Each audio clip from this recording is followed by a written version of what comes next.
Brown sugar পাচার করতে গিয়ে ফারাক্কায় গ্রেপ্তার এক মহিলা সহ দুই। সোমবার রাতে গোপন সূত্রে খবর পেয়ে এসটিএফ এবং ফারাক্কা থানার পুলিশের তৎপরতায় নিউ ফারাক্কা 12 নম্বর জাতীয় সড়ক থেকে গ্রেপ্তার করা হয় তাদের।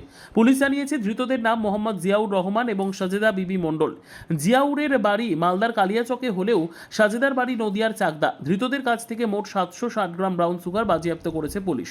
মঙ্গলবার ফারাক্কা থানায় সাংবাদিক সম্মেলন করেন ফারাক্কার SDPO Sheikh Shamsuddin. Brown sugar পাচারের সঙ্গে আর কেউ জড়িত রয়েছে কিনা তা তদন্ত করে দেখা হচ্ছে পুলিশের পক্ষ থেকে।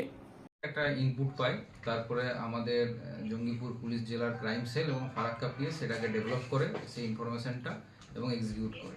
সেই ইনফরমেশনের ভিত্তিতে গতকাল বিকেলে আমরা দুজনকে অ্যাপ্রিহেন্ড করি। তারা মালদার দিক থেকে আসছিল। তার মধ্যে একজন হলো মোহাম্মদ জিয়াউর রহমান, বাড়ি হচ্ছে কালিয়াচক, এবং সাজেদা বিবি মণ্ডল, বাড়ি হচ্ছে চাকদা নদিয়া। তো এদেরকে অ্যাপ্রিহেন্ড করি। তারপর এদের কাছে সার্চ করার পর টোটাল 760 গ্রাম ব্রাউন সুগার আমরা পাই এবং তাদেরকে অ্যারেস্ট করা হয় এবং স্পেসিফিক কেস স্টার্ট করা হয়েছে। কোথা থেকে স্যার করা হয়েছে? আমাদের যে ফারাক্কা ব্যারেজের পরে যে নাকা পয়েন্ট আছে, সেই নাকা পয়েন্টের কাছ থেকে। কখন করা হয়েছিল স্যার? কালকে বিকেলে। তার সাথে জঙ্গি পাঠাচ্ছেন? না, এ তো এনডিপিএস কোর্ট বহরমপুর যাবে। কতদিনের রিমান্ড? হ্যাঁ, রিমান্ড চেয়েছি। কতদিনের স্যার? 7 দিন। স্যার এদের পিছনে আমরা তদন্ত করে দেখছি যে কোথা থেকে মালটা নিয়ে এসেছিল এবং কোথায় ডেলিভারি করছে, এটা পুরোটাই আমরা তদন্ত করে দেখছি। কস্টিং কত?